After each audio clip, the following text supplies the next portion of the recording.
God eftermiddag, välkomna till Cervantes-institutet. Tack så mycket för din hjälp. Buenas tardes a todos, a todas. Quiero dar primero la bienvenida a un compañero, Martín López Vega, que ha llegado este mediodía, hace muy poco, de Madrid y que ha venido precisamente para estas dos actividades que tenemos dedicadas a la traducción entre el sueco y el español. Él es, aparte de literato, el mismo poeta, acaba de sacar recientemente el libro, enhorabuena. Es el jefe de gabinete del director de los Institutos Cervantes, de Luis García Montero. Muchas gracias, Martín, por estar con nosotros, sabemos de tu agenda enloquecida por todo el mundo, y es un placer y un honor. Y es un placer y un honor tener este elenco de traductoras para un tema que realmente nos interesa. Es lógico que nos interese en el Instituto Cervantes la traducción entre el español y el sueco, pero que además hace no mucho tiempo, desde organizadores de la Feria del Libro de Gotemburgo, nos decían, venían a la Embajada de España y nos decían que había que traducir más libros del español al sueco. Además, está el proyecto de que en 2029 España sea de nuevo el país invitado en la Feria del Libro de Gotemburgo. Y evidentemente cuando nos dijeron esto dijimos, pues venga, vamos a trabajar, vamos a ponernos a ello, ¿no? Entonces, por si acaso no estuviéramos suficientemente convencidos, sí que hemos diseñado una serie de actividades precisamente para favorecer, ¿no?, el que tengamos cada vez más autores traducidos al sueco. Aparte de la mesa redonda de hoy, el homenaje que daremos mañana a Francisco Uriz, tendremos el 13 y 14 de junio en Malmö el Congreso de Español como lengua extranjera del norte de Europa, que estará la sección especial dedicada precisamente a la literatura y la enseñanza de español como lengua extranjera. Tendremos un taller, una nueva edición del taller de poesía en noviembre, con Marisa Martínez Pérsico. El año que viene queremos hacer, esto es una primicia, un congreso, llamémoslo congreso, encuentro, dedicado a la traducción, en el cual haya diferentes mesas redondas, y bueno, pues también con ese objetivo, ¿no?, que eso luego se materialice en más traducciones al sueco de autores en lengua española. Bueno, agradeciéndoles mucho su presencia aquí, pues voy a empezar ya a dar la palabra y a presentar a nuestras invitadas, a las que de nuevo agradezco mucho. Sé que tienen agendas complicadas. Ha habido otras traductoras magníficas también, porque hay un equipo aquí en Suecia fantástico de traductoras. Y bueno, tenemos esta terna fantástica, pero podía haber habido algunas otras ternas, y yo diría además básicamente de traductoras. También, no lo he dicho, traductoras, y muy intencionadamente. Fue el día de la Mujer, el día 8, estamos en esas celebraciones y por tanto pues invitamos a profesionales de primerísimo nivel que nos van a enseñar muchas cosas sobre este tema que tanto nos interesa y nos apasiona. Y bueno, empezamos por Yvonne Blanc. Yvonne Blanc pues lleva desde los años 90, ¿no?, traduciendo, y unas 40 obras publicadas, ¿no? Autores pues desde Juan Rulfo, Enrique Vilamatas, Roberto Bolaño, Almudena Grandes, Carlos Ruiz Zafón, es decir, registros muy diferentes y primeras figuras de la literatura en español. También ha estado embarcada en un proyecto de gran envergadura como es el Diccionario Español-Sueco-Español, Norstedts, que ahora es bueno, mi sueco, aparte del saludo, poco más, y gracias a las profesoras que tengo que me corrigen los errores. Bueno, este diccionario que ahora solamente está disponible online, ¿no? Sí, el español sí, pero acaban de imprimir el inglés sueco. Ajá, inglés sueco. Bien, también es autora, junto al catedrático emérito de la Universidad de Estocolmo, Johan Falk, que estuvo el otro día, precisamente nos visitó con nuestro profesor Eduardo, el libro Handbok i Spanska, en el que desarrolla sociolingüística, cultura, etc. Y también ha enseñado traducción del español al sueco en la Universidad de Estocolmo y en la Universidad de Uppsala. Primera pregunta que quería hacerle es sobre diferencias de lo que representaba traducir un libro en los años 90 y lo que puede representar ahora mismo. Bueno, antes de nada quiero darle las gracias por invitarme o invitarnos a participar en este evento. Pues la diferencia para mí, bueno,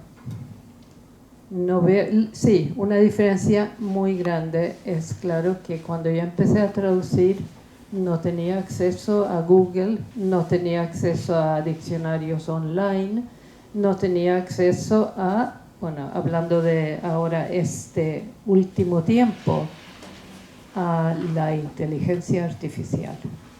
Pero de eso hablaremos más. Yo no lo uso para traducir, pero lo uso para otras cosas, también en mi trabajo. Sí. Muy bien, hablaremos. No podemos no hablar de la inteligencia artificial, ¿no? En estos momentos. Elinor Broman es traductora de castellano al sueco y de catalán también. Directora de la editorial Palabra, Verlag. Ha traducido a novelistas como Elvira Lindo, Mercè Rodoreda o Irene Solá, que estuvo el año pasado aquí, ¿no? Irene. Y también historietistas, ¿no? Qué palabra bonita, ¿no? De historietistas como Paco Roca o Sebas Martín. Y nos interesa mucho, aparte de su perfil como traductora, por supuesto, el editorial, porque realmente si la traducción se queda en un cajón, como muchas veces ocurre, pues no hemos llegado al objetivo. Háblanos, por favor, un poquito de esa experiencia como editora, valiente experiencia, y no solo del castellano, sino del catalán. Bueno, yo fundé la editorial, de hecho, porque quería traducir y publicar lo que me queda por vivir de Elvira Lindo, que en sueco es Allt jag kvar av livet. Así que, de hecho, fundé la editorial por esta razón, ¿no? Y luego las cosas sucedieron un poco al azar, ¿no? Porque, bueno, una amiga traductora que está aquí en la sala, Elisabeth Helms, me ofreció su traducción de Sefarad, de Antonio Muñoz Molina, a la editorial, cuando estaba recién lanzada. Y entonces, de pronto, teníamos dos autores españoles muy importantes, ¿no? Que publicamos en 2018. Y luego he seguido publicando libros en la editorial, pero también traduciendo para otras editoriales, ¿no? Así que últimamente, sobre todo, he traducido al catalán. Y las dos últimas novelas, bueno, Irene Solá, que salió el año pasado, y Eva Baltasar, que salió en enero, ¿no? Que han tenido muy buenas reseñas y una muy buena acogida aquí en Suecia. Sí, muchas gracias. Precisamente, bueno, Elisabeth Helms, quiero agradecerle su presencia aquí. Además, el que siga viniendo al Instituto Cervantes a practicar su español y siempre a ilustrarnos con su sabiduría, realmente, y su cultura y su manera racional, ¿no? Como tiene. Podría estar aquí perfectamente, pero ha preferido estar al otro lado, ¿no? Y precisamente Elisabeth Helms ha traducido unos fragmentos de una de las últimas obras de Luis Mateo Díez, que le invitamos aquí, estuvo aquí en el mes fue en octubre, ¿no? Cuando vino Luis Mateo, y aquí tenemos un cuadernillo, como lo llamamos, que pueden, luego les daré un ejemplar y el público también puede llevarse un ejemplar, precisamente traducido por Elizabeth Helms al sueco, de estos fragmentos de la obra de Luis Mateo Díez, ¿no? Bien, Anna-Karin Thornbull, que representa un poco pues, la nueva generación de traductoras, de traductores. Yo no sé si ya hay otra generación empujando, porque sí, sí hay, ¿no? Bueno, que bueno, a pesar de su juventud ya pues lleva también bastante tiempo, como 20 años, tanto, traduciendo obras de autores en español, por supuesto. Luego hablaremos también de esto, de autores españoles y autores iberoamericanos, ¿no? Trabaja para la revista Caravan, que presenta literatura de América Latina, de África y de Asia. También, bueno, todas ellas tienen una vinculación también vital con España, sobre todo, ¿no? Con casas en España o con estudios en España, aparte de también, bueno, viajes y demás a América Latina, ¿no? Entre las, también como 20 obras, como una al año, ¿no? Casi es como Woody Allen, que hacía una película cada año. Títulos como Carcoma, de Laila Martínez, El llano en llamas, de Juan Rulfo, El infinito en un junco, de Irene Vallejo, y otros autores como Valeria Luiselli, Alejandro Zambra. Vamos a tener un conversatorio próximamente, estamos trabajando en ello con Alejandro Zambra y con la Embajada de Chile, que será también por internet, porque no va a venir, pero también es una actividad que les anunciaremos, ¿no? Andrés Barba, etc. Yo no puedo evitar preguntar por la traducción de Irene Vallejo, del infinito en un junco, que ha sido, bueno, uno de los libros, yo diría, casi de lo que va de siglo en España, ¿no? Un grandísimo éxito, con muchas ediciones. Irene Vallejo, pues del anonimato, prácticamente, se ha convertido en una personalidad muy popular, todo el mundo la quiere invitar, todo el mundo habla maravillas, y es un libro también, bueno, de una envergadura importante. Anna-Karin, yo quisiera preguntar sobre a ver, se sujetan, bueno, bien, expeditivo. La relación con el autor. Supongo, bueno, en algunos casos es imposible hablar con el autor, o porque ya no vive o porque es inaccesible, a veces ocurre. ¿Pudiste hablar con Irene? ¿Qué relación has tenido con Irene? sí. Y si la has tenido, si no la has tenido, háblame de otro autor, pero espero que me digas que sí a la pregunta. Sí, primero muchas gracias por la invitación. También quiero decir que contaros que este es el libro en español y la traducción sueco. Esta ha sido mi traducción más difícil de todas. Y cuando me preguntaron si lo quería traducir, primero lo leí un poco en español y me pareció muy interesante y muy personal, como bastante, tiene como un tono muy personal. Es un ensayo largo sobre la invención de los libros en el mundo antiguo. Es un viaje de la antigüedad, bueno, en realidad también hasta tiempos modernos, sobre el libro, sobre bibliotecas, sobre lectura, muy interesante y muy apasionado. De todas formas, pensé que no iba a ser tan difícil, pero lo que resultó ser muy difícil es, tiene una manera de escribir que no parece tan difícil quizás, pero traduciéndolo, las frases eran muy complicadas, muy enredadas. Ella como que escribe, es muy apasionada escribiendo y como que a veces como que se va aquí, se va allá, se va y no sabemos dónde paramos. Entonces, como fue un trabajo inmenso de entender, cada frase. Tuve que leer cada frase en alto para ver si tenía una lógica en sueco. De todas formas, también tiene como... fui a la biblioteca, tuve que pedir prestado como 100 libros, y no solamente libros que son fáciles de conseguir, sino sobre todo libros de la antigüedad, porque tiene muchos citados de muchos libros.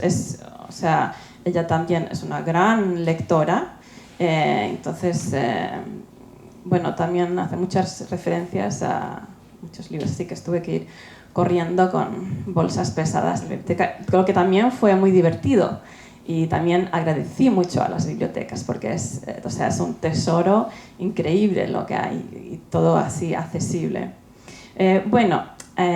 A tu pregunta, si tuve contacto con ella, sí tuve, y yo pensé, porque sí, ella tuvo muchísimo éxito en España y también internacional. No sé a cuántos idiomas la traducieron, pero quizás 40, no sé, algo así. De todas formas, yo le escribí intento no molestar demasiado a los escritores con preguntas, sino que guardo así, primero tomo ayuda de otras personas, y después de mi lista de dudas, lo que queda, que es solamente lo que el escritor puede contestar, son las que mando al escritor. Entonces le mandé algunas que no entendía muy bien, hacía algunas referencias que no se podían ver, ella tenía que explicármelo. Y ella estaba de viaje en Italia, estaba haciendo presentaciones en todo el mundo, y a pesar de eso se tomó el tiempo muy amable a contestarme. No había... yo podía mandarle lo que quería, y realmente me sorprendió a pesar de lo ocupada que estaba, sí se tomó el tiempo y me explicó todo, y quería realmente saber si yo había entendido todo claro, y sí, así que se lo agradecí mucho. Pero parece ser una persona majísima, de verdad. Muy bien, gracias. Una pregunta para las tres, y podéis intervenir una, la otra, entre vosotras, rebatiros, confirmar lo que dice la otra. La traducción del español al sueco, o del catalán o de una lengua latina al sueco. ¿Cuáles son las dificultades mayores que presenta traducir del español al sueco? Bueno, depende del libro, ¿no? Y del autor. Por ejemplo, el último libro que traduje para la editorial es esa, que es una novela gráfica de un autor de Barcelona, que trata de Barcelona de los años 30 y el mundo gay de Barcelona de esta época. Entonces, y hay una abuela que suelta muchas frases divertidas, y traduciendo este libro, lo más difícil era captar, traducirlo a un sueco que sonaba a los años 30. O sea, evitar palabras en sueco que no se usaban en esta época. Y intentar también captar, y era también difícil, porque el protagonista, Tomaset, empieza a salir por el barrio chino, que es el actual Raval, ¿no? Donde había bares y sitios donde se juntaron homosexuales, ¿no? Entonces ellos tenían como un lenguaje de códigos entre sí, ¿no? Hablaban como un lenguaje que se entendían entre ellos, pero que él no entendía. Así que muchas de las bromas del libro están basadas en que el protagonista no entiende lo que dicen los demás. Y cuando él dice cosas, los demás empiezan a reírse, ¿no? Porque piensan que es tan divertido que él no entiende. Entonces, claro, yo tenía un diccionario gay lésbico español, Entonces podría buscar las frases, las expresiones en ese diccionario, pero claro, necesitaba buscar palabras y frases en sueco que funcionaría, ¿no? Pero lo que hice, bueno, no voy a alargarme tanto, ¿no? Pero bueno, lo que hice era hablar con personas que habían estudiado esa época en Suecia, ¿no?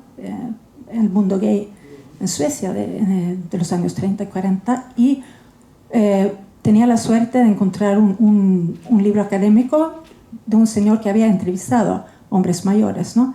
Y había largas citas de las entrevistas, y ahí podría encontrar muchas palabras que luego podría usar en mi traducción. Pero así que cada libro tiene sus Sí, yo me refería si hay cuestiones de tipo sintáctico, de la estructura de la lengua, de una lengua y otra, que nos encontramos, que os encontráis al traducir, sí, con problemas que... un poco iba por ahí la pregunta, ¿no? Sí, hay muchos problemas sintácticos, por supuesto, pero lo que dijo Elinor es también, depende mucho del libro, claro, y por ejemplo, personalmente ahora he luchado no sé cuánto tiempo con 2 libros de Juan Rulfo, que escritos en los años 50 en México. El último que traduzco, que estoy traduciendo, que no lo he traído aquí ni el original, El Gallo de Oro y otros cuentos. El Gallo de Oro es un cuento bastante largo, o sea, será no está muy bien definido si es un cuento largo o una novela corta. Ahí todo el cuento trata de peleas de gallos. ¿Y qué sé yo en sueco de peleas de gallos? ¿Y qué sé nadie en Suecia de peleas de gallos? Entonces yo lancé una pregunta en Facebook, si alguien sabe, conoce la terminología o conoce a alguien que conoce la terminología en sueco, por favor escríbeme en Messenger. Entonces un amigo me escribió, me mandó una lista larga en sueco, de términos de peleas de gallo. Yo, ¿de dónde has sacado eso? Un amigo kurdo. Y me dice, ChatGPT. Claro, y ahí yo he empezado a preguntarle cosas a ChatGPT, claro, siempre con mucha conciencia de que eso hay que controlarlo bien. Pero yo veo que puedo preguntarle, por ejemplo, juegan a las cartas con una baraja española, y le pregunto a ChatGPT, ¿cómo se juega el Paco Grande con una baraja española en México en los años 50? Y me contesta, y yo puedo verificar en el libro que es verdad, 8 barajas que se mezclan las cartas, etc. Es fantástico. Pero eso es la primera vez, creo, que traduzco un libro de un escritor muerto con el que no he podido tener contacto. Yo siempre, Enrique Vilamatas ha sido una maravilla, me contesta todo. ¿Puedo hacer un comentario sobre la pregunta? Sí, yo solamente traduzco del español, estoy acostumbrada. Pero hablé con una compañera que traduce del español y del inglés, y me dijo que, o sea, comparando traducir del español con del inglés, el español, que estoy de acuerdo, si tomas una frase española y la vas a traducir al sueco, tienes muchas veces que cambiar el orden, tienes que cambiar bastante, ¿no? Mientras en el inglés, que es un idioma más parecido al sueco, la gramática y así, entonces como que se puede más o menos no copiar, pero se parece más, ¿no? La estructura y así. Entonces con el español es como que hay mucha diferencia entre el sueco y el español, son idiomas realmente distintos. Y bueno, y normalmente se dice que en español las frases son más largas, ¿no? Y eso vale para ciertos autores, por ejemplo, Antonio Mizulina, que escribe frases que pueden ser de 2 páginas, ¿no? Pero también, bueno, yo he publicado un libro de Dolores Reyes, lo tradujo Sirio Ultean, y sus frases son muy, muy cortas, y es su estilo, es el estilo de este libro, ¿no? Así que yo no creo que se pueda decir algo así general, no se puede generalizar. Hay cosas generales, sí, pero bueno, también hay la voz del escritor. Cada autor tiene su estilo, ¿no? Pero eso es lo importante para los traductores, es ver si como en general dices tú, las frases en español son normalmente más largas que las suecas. Entonces es muy importante darse cuenta si este escritor si es su estilo escribir frases largas, entonces no cortar las frases, o sea, no hacer varias frases, si es mantener el estilo del escritor. También hay una cosa que pienso que es un poco difícil al traducir del español al sueco, pero ahí también del inglés al sueco, es el gerundio, que tiene el inglés también tiene el gerundio. Entonces en sueco yo no puedo decir estoy escribiendo una novela, jag är skrivande en roman.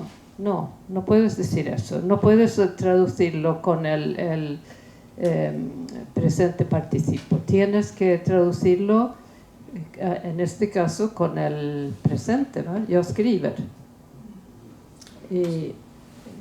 No, a nuestros alumnos les preocupa mucho el subjuntivo, ¿verdad? Seguro que harían la pregunta sobre el subjuntivo. Y precisamente en una conversación interesante, en una de estas clases de conversación, bueno, de juntarse personas que llevan mucho tiempo en contacto con el español, con Elizabeth Helms hablábamos eso de la pervivencia del subjuntivo en el español, más allá de otras lenguas, y Elizabeth me decía, a lo mejor luego puede contarnos algo al respecto, de cómo en el sueco también, bueno, claro, es subjuntivo, pero que se usaba mucho más antes y que ahora es algo, pero en fin, no vamos a entrar en lingüística, ¿no? Porque además, bueno, yo entraría en un terreno muy movedizo. Es que nos interesa mucho la lingüística. Claro, está totalmente ligado, por supuesto, ¿no? Nos interesa mucho la biblioteca. Has hablado, Ana Karin, de la importancia de las bibliotecas, lo maravilloso que es tener una biblioteca. Y en el Cervantes, ¿verdad, Martín? Nos enorgullecemos de tener una red de bibliotecas estupenda, pero los tiempos cambian. Y vemos bibliotecas donde las estaban llenas y bueno, pues ya no están tanto en algunos lugares, etc. Y nos preocupa sobre todo el mantener unas colecciones, que cuesta mucho trabajo mantener una colección. Y nos preocupa mucho el adquirir los títulos que realmente interesan al público sueco, ¿no? Entonces nos encantaría, y Marta, que está por aquí, estará muy interesada también en saber esto, ¿qué le puede interesar al público sueco? Si tuviéramos que hacer, vamos, el pedido que hacemos todos los años a nuestros servicios centrales para la biblioteca, ¿qué títulos genéricos? No digo que, por supuesto, sus autores y sus traducciones, pero ¿qué títulos, qué géneros, qué es lo que creen que le importa al público sueco que pudiera encontrar y que le gustaría encontrar en una biblioteca como la del Cervantes?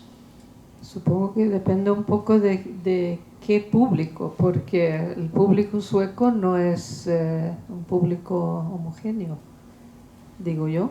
Yo no sé,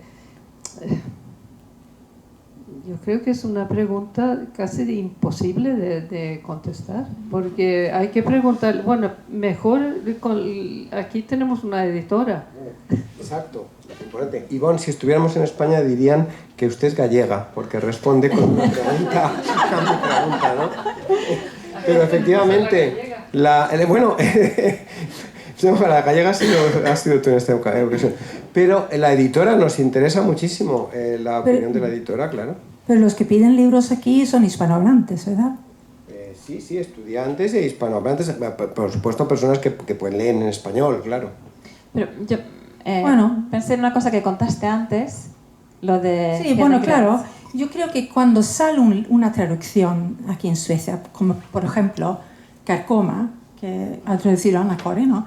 Entonces despierta el interés también entre hispanohablantes en Suecia de este libro, ¿no? Por ejemplo, yo pertenezco a 2 círculos de lectura en Göteborg, de hecho, y vamos a leer Carcoma ahora en español, pero es imposible encontrarlo. Yo lo encontré ahora en Heden Grens, aquí en Estocolmo. Así que mirar un poquito cuáles son los libros que son traducidos al sueco y tenerlos en la biblioteca en español para los que quieran leerlo en la lengua original. Es una buena idea, ¿no? Y luego, bueno, claro, los libros que son populares en España, ¿no? Los superventas de España seguramente interesará a la gente aquí también, hispanohablante. La pregunta era, o sea, preguntabas de qué libros se debería traducir el español. Bueno, traducir no, es adquirir para la biblioteca. Es decir, yo ahora tengo que hacer una relación de libros que quiero, novedades, tal, por supuesto que traemos manuales para los alumnos de aprender de español como lengua extranjera, pero efectivamente libros de literatura, ¿no? De poesía, novela, qué género de novela, en fin, es un poco esa orientación, ¿no? Pero desde luego me parece muy importante, claro, en lo que decía Elinor, libros que estén traducidos al sueco. De hecho, nosotros, aunque aquí se han presentado muchos libros, y de hecho vamos a presentar algunos la semana que viene en español, que no están traducidos al sueco, pero a mí el Departamento de Cultura me tiran de las orejas, porque me dicen, no, presenta libros que estén traducidos al sueco, que la persona que viene aquí luego puede ir y puede comprarlo, ¿no? Entonces, esa es una línea muy lógica y que deberíamos seguir. Pero que yo no sé, por eso te digo que te voy a contestar. Yo he traducido muchos libros del español. El único libro que ha vendido muchísimo en Suecia es La sombra del viento, de todo lo que he traducido. Entonces, claro, yo te puedo decir que debemos traducir más libros en el estilo de La sombra del viento, si estamos buscando ventas, pero si depende de qué queremos. No, pero ya me están dando bastantes pistas para el pedido de este año, desde luego. Bueno, de hecho quisiéramos tener una filial de la Biblioteca de Cervantes en Göteborg. Eso sería genial. Eso sí es una Bueno, tenemos la presencia del director de gabinete. Yo también fui director de gabinete en su día de secretaría. Entonces el director de gabinete no toma la decisión, pero influye mucho en decisiones importantes. Y entonces, para eso, que yo estuve en Göteborg hace muy poco y nos están siguiendo por streaming desde Göteborg, y a mí me encantaría, desde luego, pero nos harán falta algunos fondos, ¿no? Y entonces ahí, es complicado, pero desde luego vamos a estudiarlo, ¿eh? Sería estupendo. Y además, hay maneras, o sea, otra posibilidad a lo mejor es tener iba a decir la palabra delivery y yo me estoy contaminando también y no debo hacerlo. Pero precisamente me he enterado hoy que iba a decir otra palabra en inglés, es que es tremendo, como el inglés nos acosa, catering, ¿no? Pero que nos viene de Göteborg, cuando algunos piscolabis que damos aquí o que se dan en la embajada, resulta que me he enterado que viene de Göteborg. Entonces, si la comida puede viajar de Göteborg a Estocolmo, ¿por qué no los libros viajar de Estocolmo a Göteborg? O sea, muy buena propuesta que estudiaremos con mucho cariño. Sí.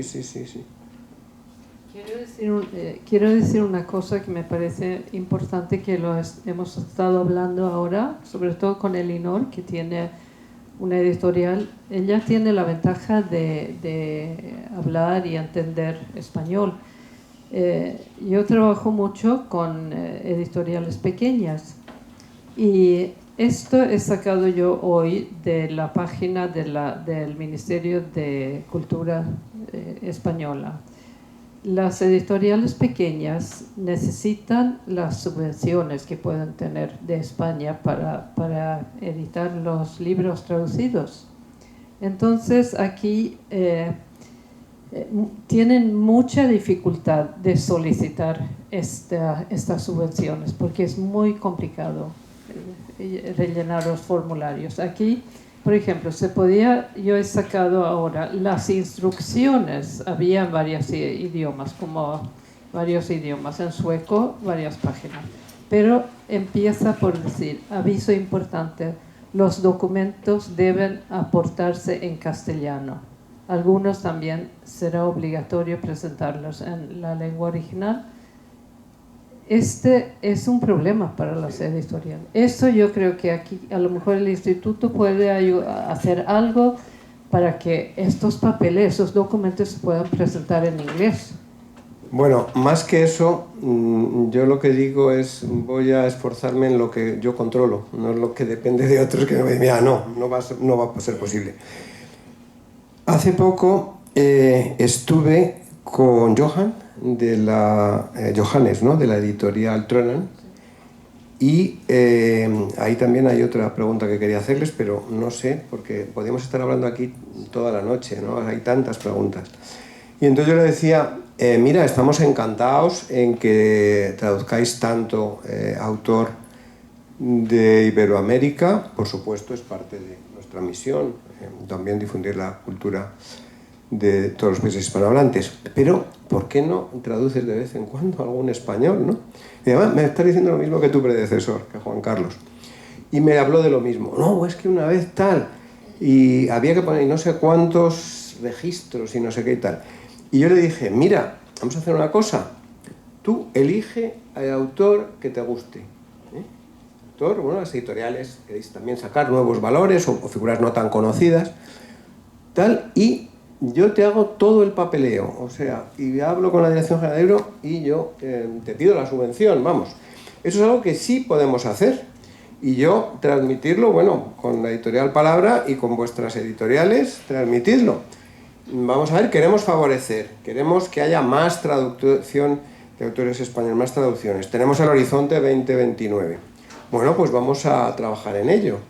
Entonces yo no sé cómo, me estoy metiendo a lo mejor en un lío, ¿verdad, Martín? Me estoy metiendo en un lío, pero creo que merece la pena si queremos realmente favorecer.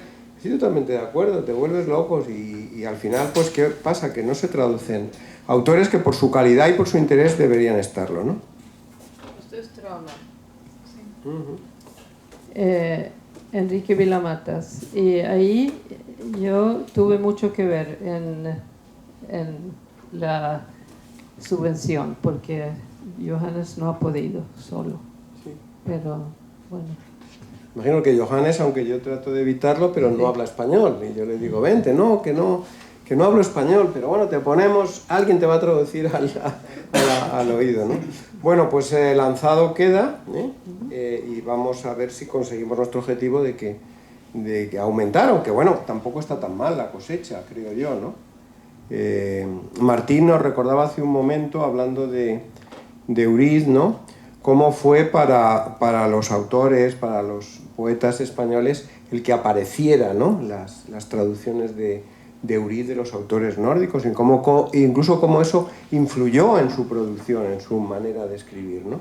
Entonces es tan importante, ¿no?, la labor que hacéis los traductores para dar a conocer toda una cultura, ¿no? Y bueno, vamos a dar, antes de dar paso al público, a mí hay otra cosa también que, ligado a esto que hablamos con Johannes, es esa fascinación, creo, que sigue teniendo la sociedad sueca o las editoriales suecas en los autores de Latinoamérica, que nos encanta, por un lado, por supuesto, 9 de cada 10 hispanohablantes, si no ya más, están al otro lado del Atlántico, y como digo, el Cervantes, una de sus misiones, por ley, es difundir la cultura en español. No hacemos diferencia de un autor español, un autor chileno, a una autora nicaragüense. Pero detectamos eso, ¿no? O sea, con Tronan o con... ¿Cómo hay jóvenes valores? Hemos tenido hace poco, invitamos a Brenda Navarro, una autora joven que con su segunda novela ha sido traducida al sueco, fue a Gotemburgo, a la Feria del Libro, tal. Y bueno, además es una autora que ha florecido como autora en España, ¿no? O Jorge Volpi, que también, bueno, que también es español, ¿no? Pero ¿por qué sigue habiendo esa fascinación, diría yo, a mí me parece, por lo latinoamericano en Suecia? A estas alturas del siglo, ya pasó tiempo desde el boom, etcétera, etcétera, pero veo que sigue muy viva. Y está muy bien que siga. Pues América son varios países, ¿no? Yo no sé si se traduce más de Latinoamérica que de España hoy en día, no sé. ¿Es así? No sé tampoco, sí, claro, sí, como dices, son varios países, o sea, si tomas por país, yo no sé si es más que de España. Claro, es enorme, o sea, y claro, entonces hay también una producción muy grande de literatura y hay muchas obras muy interesantes de América Latina, pero también se publican libros de España. Claro, aquí en la mesa tenemos Carcoma, como nombraste, Irene Solá, Eva Baltasar, Martín Servín, Paco Roca. Yo no sé si hay Sí, o sea, como que hay un interés tanto de Latinoamérica como de España. Y también me parece que hay un interés general de literatura traducido del español. O sea, como, yo no sé, yo no he podido mirar las estadísticas, pero mi impresión es que hay realmente un interés, o sea, hay sobre todo escritoras relativamente jóvenes que han tenido mucho éxito. Por ejemplo, hablando de ventas y así, Alia Trabuco Cerán, que escribió, chilena, que escribió un libro que se llama Limpia en español, Rent Hus en sueco, que se trata de una criada en Chile, y que a propósito es un tema que varios libros han tocado, entre otros Carcoma, que hemos nombrado, y Brenda Navarro, que nombraste tú. Pero bueno, este libro se ha vendido 43.000 de ejemplares en Suecia. Y es, o sea, entonces, para los que no trabajan en el mundo de editoriales y así, normalmente se publica un libro entre 500 y 1.000 ejemplares. Y 40.000 ejemplares es como que no pasa, o sea, estos son quizás zafón, no sé. Y esto no es un libro de, o sea, un bestseller en general, es un libro así de calidad, de un tema social, o sea que, y eso a veces es como una lotería, uno no sabe, ha tenido ese éxito en Suecia y en Francia. Es difícil decir por qué, pero hay un interés de estos temas que son como muy fuertes, o sea, de clase social, de violencia, de bueno, casi se podía hablar de literatura desigualdad, obrera, ¿no? Y así. De literatura obrera, ¿no? Hay Sí, esta literatura. sí. Es una ola de... Claro, que quizás no hay tanto en Suecia, ¿no? O sea, de escritores suecos quizás no hay. O sea, estos temas que realmente queman así, son fuertes, ¿no?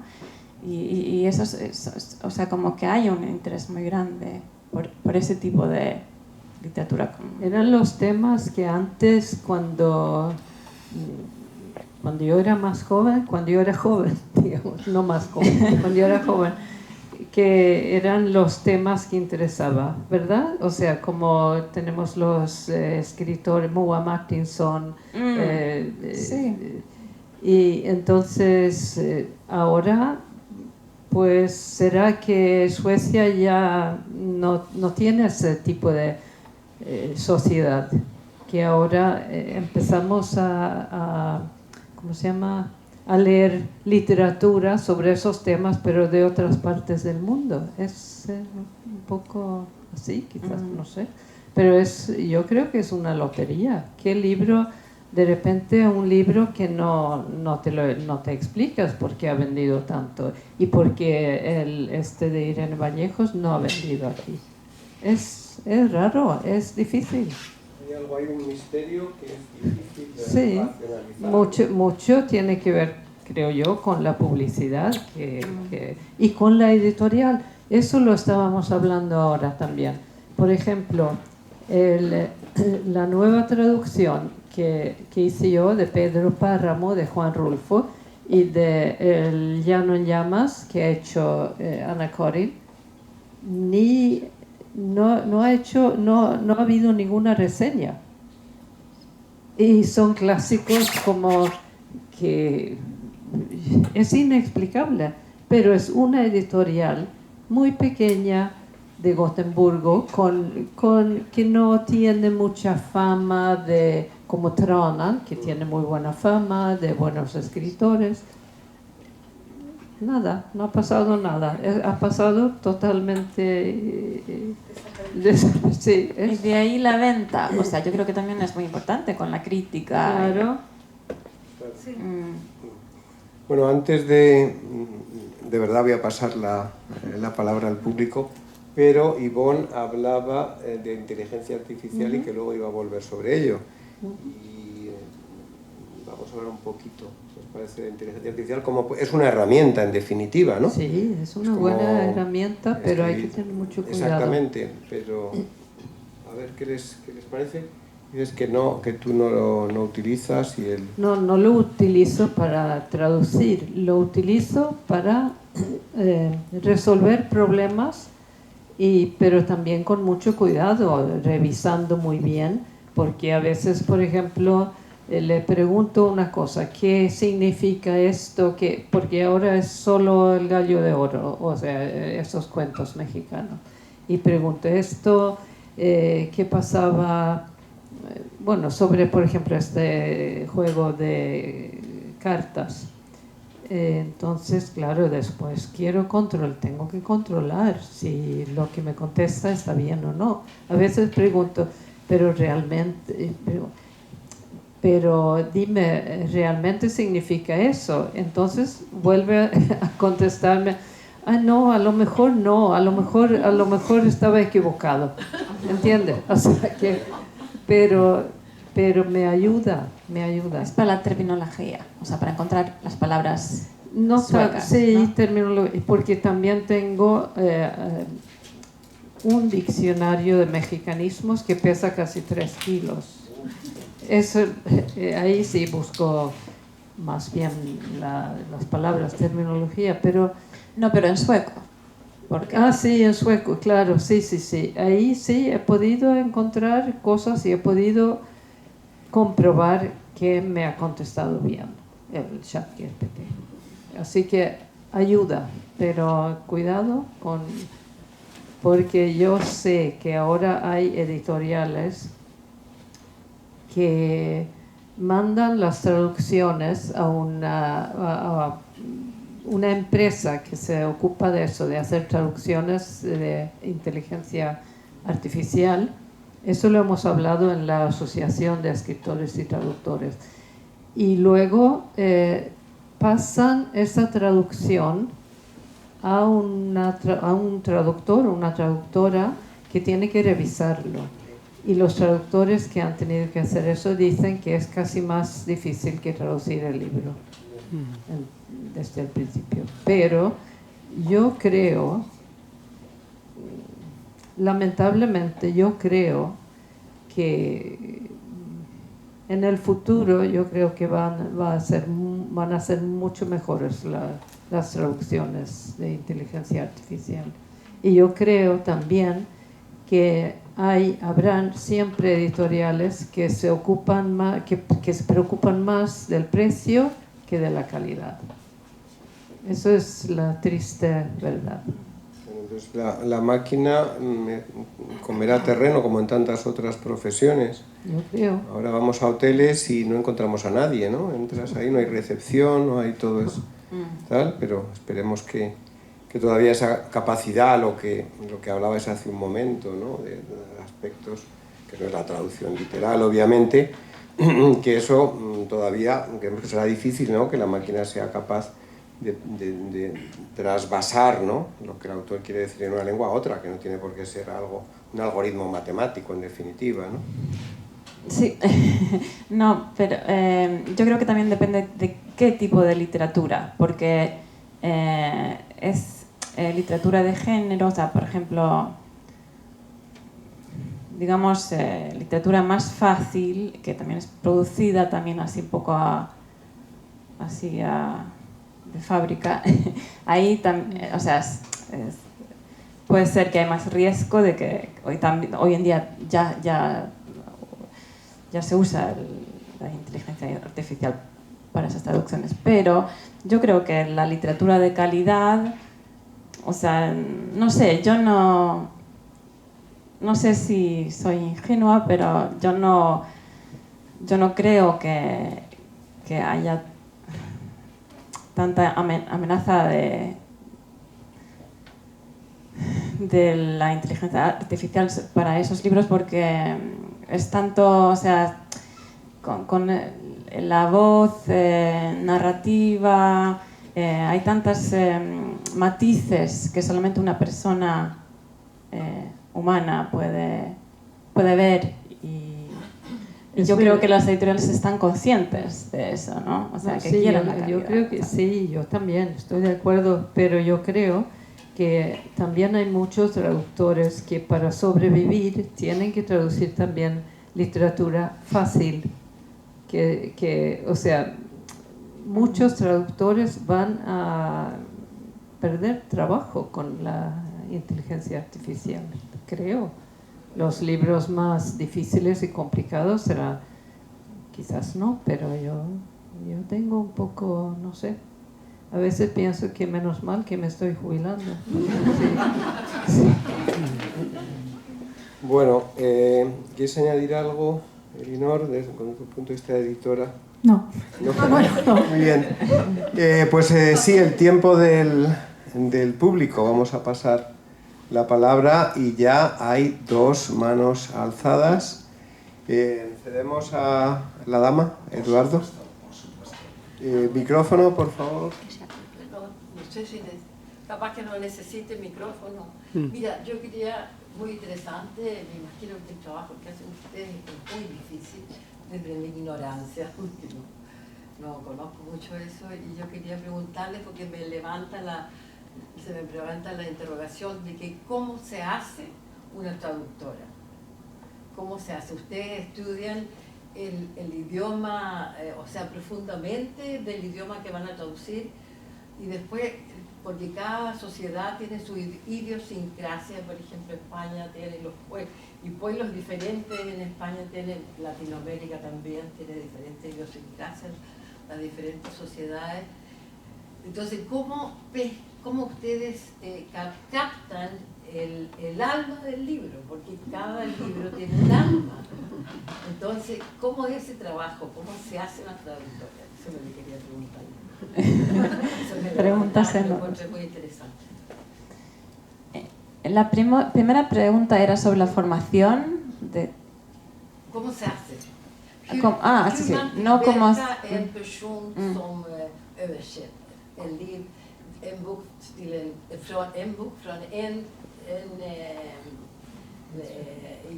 språk till en annan språk. O sea, ¿cómo se traduce un libro?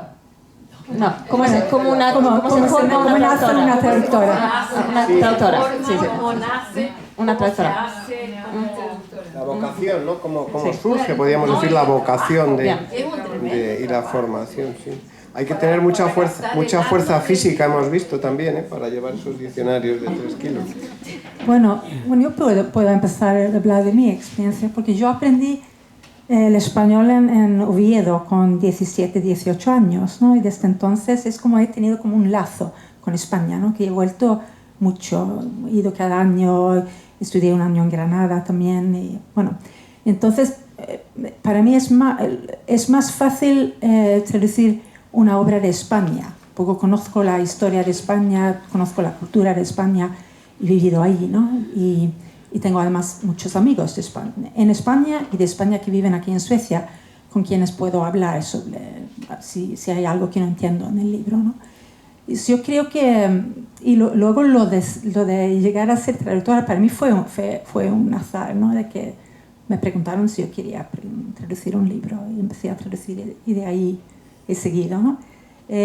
Hoy en día hay programas de traducción en la universidad, pero cuando yo empecé todavía no existían, al menos no en Gotemburgo, ¿no? Así que yo creo que ha sido eso, de tener un profundo conocimiento de la lengua y además tener mucha curiosidad. Y yo tengo la suerte, como tengo mi propia editorial, puedo elegir los libros que quiero traducir, ¿no? Pero también a veces me toca libros que no me gustan. Y entonces hay que empezar, hay que adentrarse en la obra en todo caso, ¿no? Hay que sentir la obra como tuya, aunque no te gustó al principio, ¿no? Eso es sí, mi eso creo yo que es muy importante también subrayar que es una profesión. Yo no puedo decir que no quiero traducir este libro porque no me gusta. Tiene que ser un libro horroroso y que yo no necesite el ingreso. Es una profesión, es un trabajo y se puede también traducir libros que no te gustan. Eso es, pero yo creo que a lo mejor es más difícil captar el alma del libro si no te gusta. Eso es posible que sea así. Yo he tenido la suerte de traducir libros que me gustan y que a veces he elegido yo. Algún libro que no me ha gustado tanto, pero eso de captar el alma, como dices, creo que a lo mejor es lo más difícil. Pero claro que tienes que tener conocimiento. Si traduces libros del español, que se habla diferente. Yo he traducido por ejemplo, un libro muy difícil cubano. La escritora vivía en París. Fui a París a verla, a encontrarla, a sentarme con ella. Es muy difícil. Yo nunca había estado en Cuba. Traducir libros escritos en países donde no conoces a nadie, no sabes cómo es el país, nunca has conocido a una persona de aquel país, es difícil. A mí personalmente me es más fácil traducir libros de escritores españoles y también podría ser de chilenos. No me ha tocado ninguno. Sí, Roberto Bolaño, pero él vivía en España. Pero porque estuve casado con un chileno 7 años, entonces conozco bien el alma chileno. Sí. A ver, Eduardo. Bueno, buenas noches a todos. No me gusta mucho entrar así en las actividades y hacer preguntas y tal, pero hoy me siento un poco parte de esta mesa redonda. Por una parte porque Elizabeth, también traductora que conocéis, está trabajando con nosotros aquí en clases cada lunes. Estamos tratando de mejorar un poco la lengua y sobre todo la cultura española, ¿no? Por un lado, quiero agradeceros todo el trabajo que hacéis porque evidentemente es un trabajo muy duro y aparte de lo que decías de la inteligencia artificial y tal, traducir realmente es un arte. Y mi pregunta, para no enrollarme mucho, va directamente a, después de tantos años con escritores de los dos lados del Atlántico, tanto de España como de cualquier otro país de América Latina, me pregunto si habéis sentido ese alma, digamos, del mundo de los dos lados, ¿no? Porque hay que traducir, hay que sentir, evidentemente, y claro, estar en lo de alguna región de las 17 españolas, en Aragón, o en Canarias, o en Galicia, o estar en cualquier país de América Latina, pues evidentemente es casi muchas Suecias, ¿no? Yo que llevo muchos años aquí en Suecia, para mí sería difícil traducir un libro del español al sueco si no conozco ese sentimiento, esa idiosincrasia, ¿no? Digamos, del individuo, ¿no? Entonces os paso una pregunta que sé que es complicada, pero es eso, ¿no? En concreto, si habéis aprendido lo que es un alma en general hispanohablante, ¿no? ¿Un alma general? No, yo no podía, no. Ningún alma general. No. Son diferentes almas. Sí, y también entra un poco en la pregunta anterior sobre distintos españoles, o sea, distintas lenguas. Es español como varios idiomas, porque realmente se diferencia. Sabemos, aquí todos hablan español y sabemos que hay palabras que significan una cosa en un país y en otro país significa totalmente otra cosa. Y hay que estar consciente. Y no sé si entre en tu pregunta, pero para mí, o sea, una cosa como tanto Eleanor como Ivonne ha dicho que nada es imposible. Si no te gusta o si no has estado en ese país, o si no, siempre es posible hacer el trabajo, pero para mí sí, yo creo que es mucho mejor si has vivido de alguna forma en ese país o sea, conocer ese idioma, si has peleado en ese tipo de español, si has escuchado alguna pelea o saber si algunas palabras si son cariñosas o si son qué nivel de sentimiento hay en cada palabra, cuánto ofende esta palabra, y así para mí que he viajado y también vivido en periodos en Argentina, estuve mucho en Chile, para mí es como que cuando yo traduzco también escucho como un eco a personas, historias, así como escucho o tengo familia en España, puedo escuchar, es mi tía que está hablando, entonces como que escucho, pero también eso también es como algo personal también, o sea, pero bueno, yo creo que es mucho mejor si tienes como un vínculo con ese tipo de español. Pero también, si no tienes, yo también he traducido, por ejemplo, de Colombia, nunca estuve en Colombia, pero entonces tengo, por suerte, amistades de Colombia, pero si no me hago amigos, o sea, siempre hay que tener una red de contactos y preguntar nativos, hablar con nativos. Para mí siempre ha sido muy importante para realmente no perder nada. Y si me doy cuenta, por ejemplo, si una palabra para mí, si yo o sea, una palabra normal para mí, pero me doy cuenta como que hay algo raro en esta, ¿por qué? Hay algo raro en esta frase. Tengo que preguntar a una persona de ese país para saber, pero es que esta palabra tiene otro significado, o como pueden ser solamente matices, pero hay que estar muy atenta.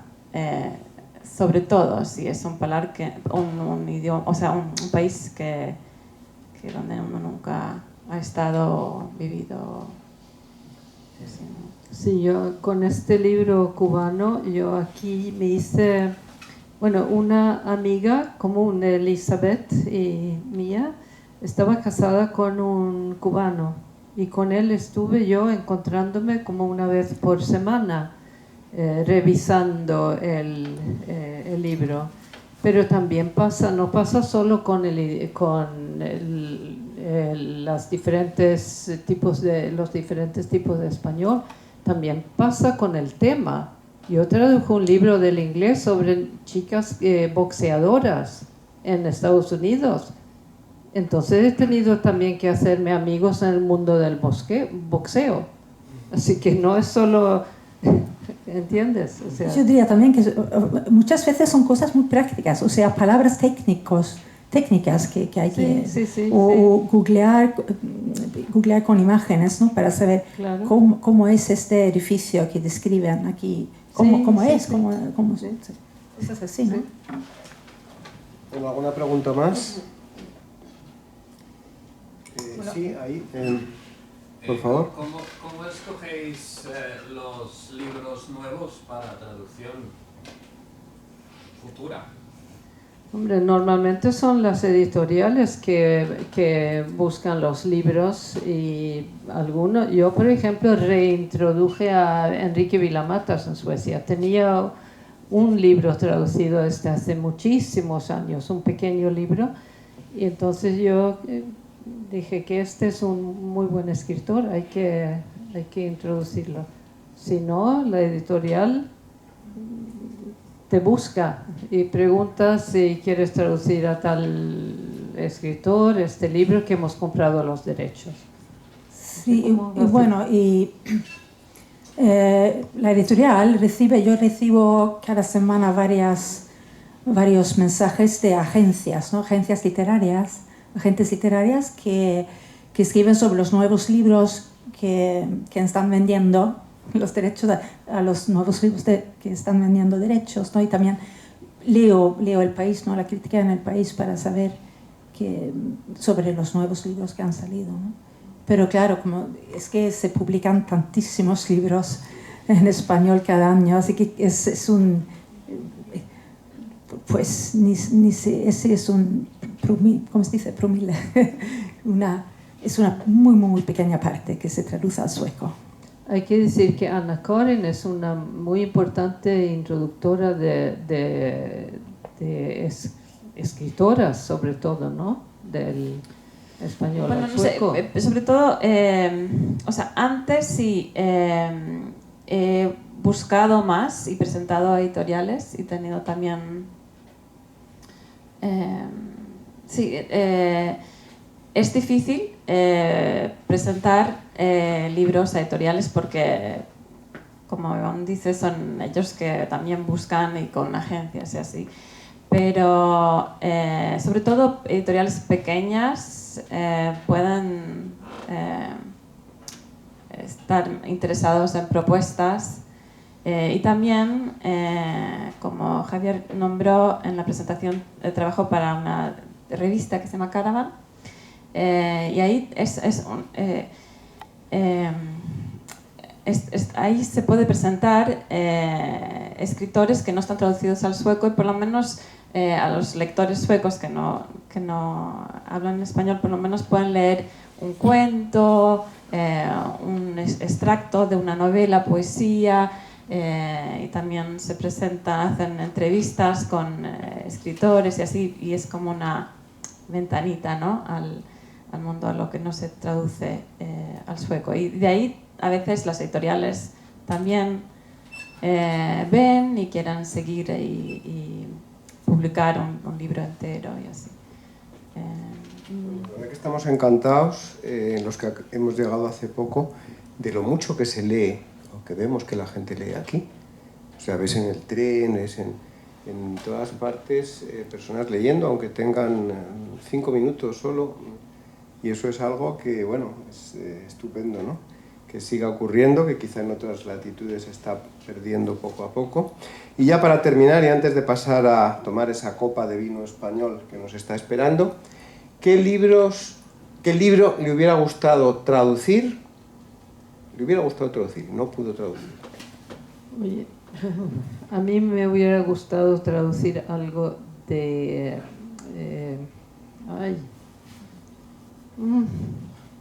¿Qué te dije yo? Mira, te digo que ya me estoy haciendo vieja. Carmen Martín Gaite. Carmen Martín Gaite. Carmen Martín Gaite. Sí, el Retahilas. ¿Elena? Bueno, yo de hecho tengo la suerte de poder elegir los libros, así que no tengo ningún deseo incumplido. Bueno, interesante. Anna-Karin. Yo tengo una compañera con la tuya, Ana María Matute, que es para mí es como una preferida, y sobre todo sus cuentos me gustan mucho. Sí, es como un sueño, a ver si alguna editorial. Bueno, vamos a ver, queda ahí. Esto se está pasando por Facebook, esto es también una novedad, pueden decirles a sus amigos que no pudieron venir, que nos pueden seguir por Facebook, también podrán hacer preguntas a través del chat de Facebook. Y nada más, muchas gracias por venir aquí hoy, pero también por traducir, por ayudarnos al Cervantes, como poca gente, ¿no?, en difundir la cultura en español, en cumplir nuestro mandato. Gracias por estar aquí. Vamos a tener más citas, cuento con vosotras para las próximas citas, para a ver si conseguimos montar ese congreso de la traducción el año que viene. Y nada más, y muchas gracias a todos. Además, tenemos siempre un público muy entregado, muy serio, del que no se va nunca nadie. Eso a mí no me ha pasado en otros sitios. Creo que ya después de cuánto llevamos, más de hora y cuarto, y el público fiel, el público educado sueco, está con suma atención hasta el final, y eso que naturalmente nos encanta. Muchas gracias a todos. Mañana más, mañana homenaje a Francisco Briz.